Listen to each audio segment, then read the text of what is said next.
Robert McEwen's father gave him an early introduction to a career in investing.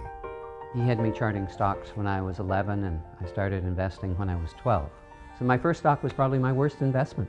I made 9 times on my money in the space of 18 months, and I thought, boy, that's what the market's like all the time.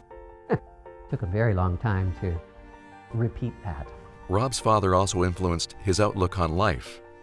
Don McEwen returned from World War II in an iron lung and was told he would never walk again. Refusing to accept that diagnosis, he worked to regain the use of his legs. Rob says seeing his father's determination shaped his approach to life. I look at obstacles, and every time I look at it or problems, I'm going, this seems to pale in comparison to what he faced.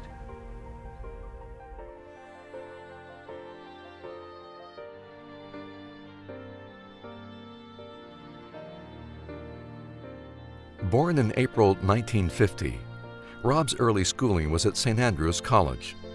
He went on to receive a BA from Western University.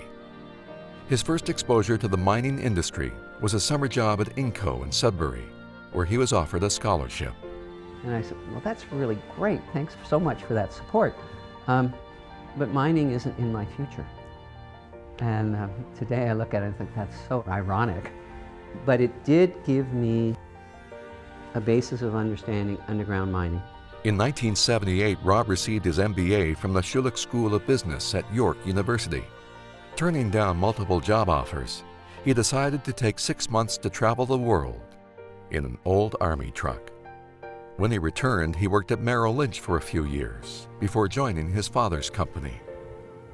You know, I always found Rob to be a bit of a visionary, to understand what he was looking at that other people didn't. Following his father's death, Rob took over McEwen Eason Limited, which eventually led to a bigger involvement in the mining industry. After 18 years, I thought, well, let's see what it's like.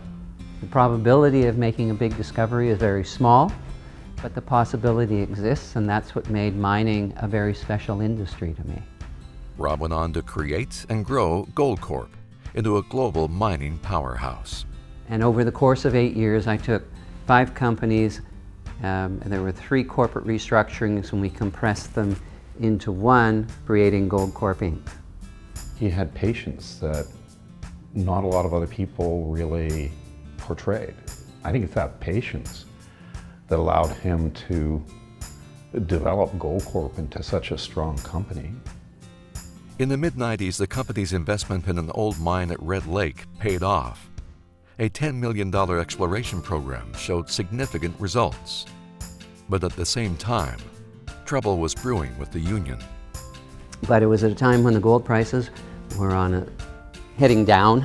And I said, well, with our workforce, we need to be more innovative, and we wanted a lot of flexibility. And I said, under the current working conditions, this isn't going to work. So they said no.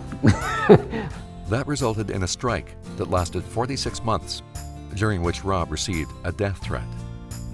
There were SWAT teams, 15 men, full body armor, automatic weapons showed up at my house twice. We replaced all the glass in our basement and first floor with bulletproof glass. Fortunately, nothing went wrong. There was just property damage. The person who issued the threat was never found.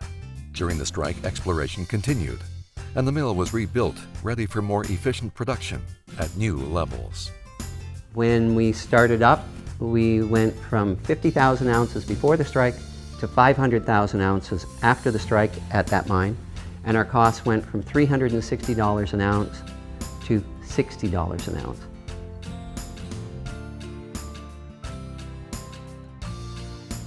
The Goldcorp Challenge was an example of Rob McEwen's innovative thinking.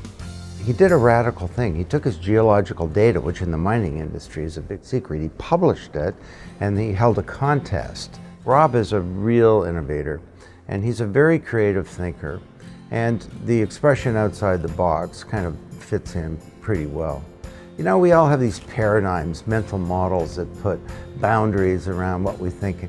Rob broke that paradigm. And in doing so, he caused many business leaders around the world to think hard about how we orchestrate capability in society to innovate, to create goods and services, and to solve tough problems. And in doing so, he made a big contribution not just to the mining industry, but to business globally.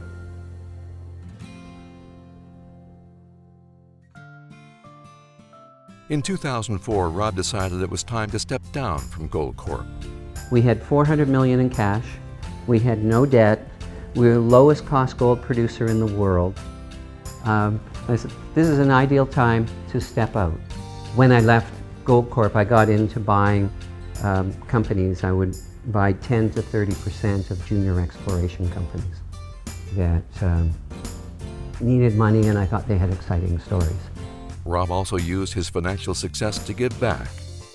He and his wife contribute to many causes, including creating the McEwen School of Architecture in Sudbury and the McEwen Center for Regenerative Medicine at the University Health Network. Rob's current focus is McEwen Mining. In 2015, we were one of the few mining companies with positive free cash flow. We declared a dividend, and today we went from $15 million to just under $70 million in cash. When he looks at strategies, he's not just thinking about how to make the company bigger. He's thinking about how to make the company more profitable and how to make the company's share price go up. In McEwen Mining, I don't take a salary. I haven't taken a salary for 10 years. I don't have any options. I don't get any bonuses. So I wanted to align myself right next to my share owners. And so the only way I'm going to make money is the same way they do, through a higher share price.